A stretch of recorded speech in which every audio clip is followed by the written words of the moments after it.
Hello, this is Farel, and welcome to the next installment of me working on this ROBot Tod page.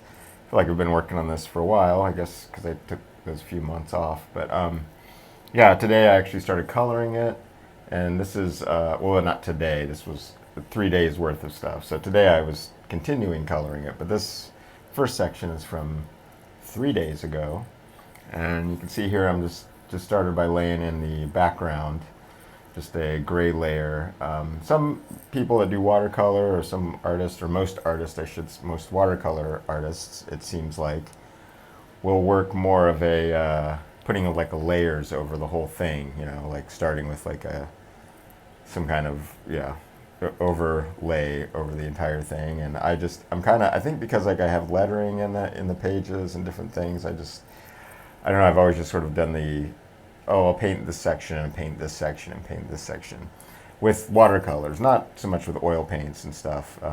With that, I usually do end up doing like a background and then painting on top of that. And but this, I don't know why, but just maybe because I do like comic books, or I've done comic books, and I haven't had like a lot of training in watercolor, that it just sort of seemed like the coloring book approach was just kind of the way I sort of defaulted to and never really changed. I mean, I thought about it. It's not like I'll just do this the rest of my life. It's like, oh, maybe I should work like this, or work like that, trying different techniques. And this just kind of seems to be the way I just sort of settle back in of like, okay, now I'm going to paint all the yellow parts.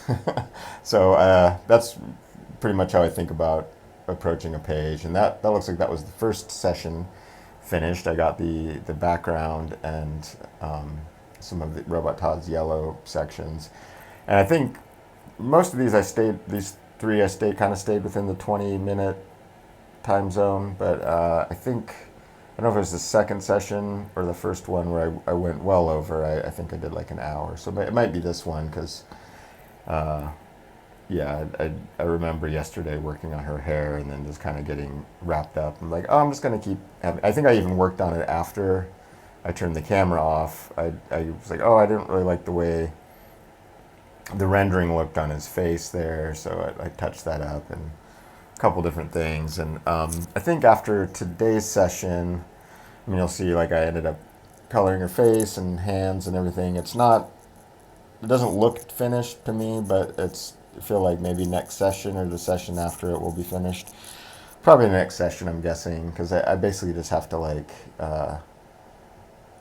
touch up certain areas. And I'm gonna pause this because I'm gonna sneeze. Okay, so yeah, here I kind of lost my train of thought here because of that sneeze. But yeah, I'm just kind of touching up all the little blue in her face, and I feel like it was kind of coming close to the end of the session. But like I said before, I think after I turned the camera off, I went in and like touched up a bunch of stuff on ROBot Tod's face and the yellow and stuff. But yeah, this is just me. I kind of like the way her face in the third panel looked with this sort of white area sort of left unpainted, and I was like, well, maybe I'll just leave that there for a while and see what happens if I end up coloring it more, or if I just kind of end up, leaving it that way. That's like yeah, so there's kind of like the end result of the second session. You can see I touched his face up a little more. Yeah, that's like one of my biggest challenges with, I guess, image making or picture making, is that knowing when to like leave something alone, of like, oh, I like the way that looks, like that part is unfinished, but I like it how that looks unfinished, but the rest I have to keep working on the rest. And then once I start working on the rest, it kind of imbalances it, and then it's like, well, maybe I'll work more on that now because that looks unfinished. And then sometimes I end up overworking it, and it's like, oh man, I liked it so much better when it was in that partially completed stage. I wish there was some I mean, I'm sure there is. It probably just takes practice or something, but I would like to master how to know when to stop, like know when to quit. He's like, okay, that's good enough, or not good enough, but that's actually like the most elegant way to portray that. Like the more, I'm just not skilled enough to add more rendering and more, try to make it look realistic or something and have it look better. It's like, I think something about like capturing a gesture or like just like a representation of something, in a simple way generally ends up looking better. Not always. Obviously, there's amazing artists that do like photorealistic stuff that is like super impressive. But I guess for what I'm going for, I'm trying to get this some kind of hybrid between like expressionism and,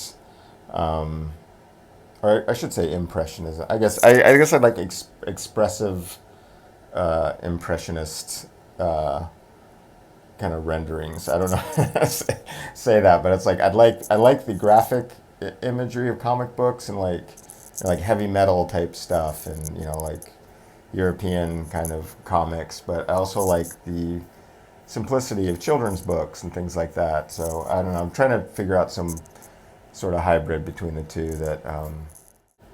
Yeah, I just realized there's been this scratchy noise on the recording here. Sorry about that. I think it's uh, the ear pods up against my beard. So rather than record the whole thing, I'm just gonna leave it stand, and next time I'll be sure not to do it. But thanks for watching this video.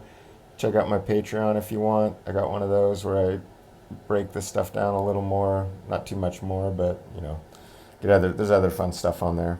Okay, see you soon.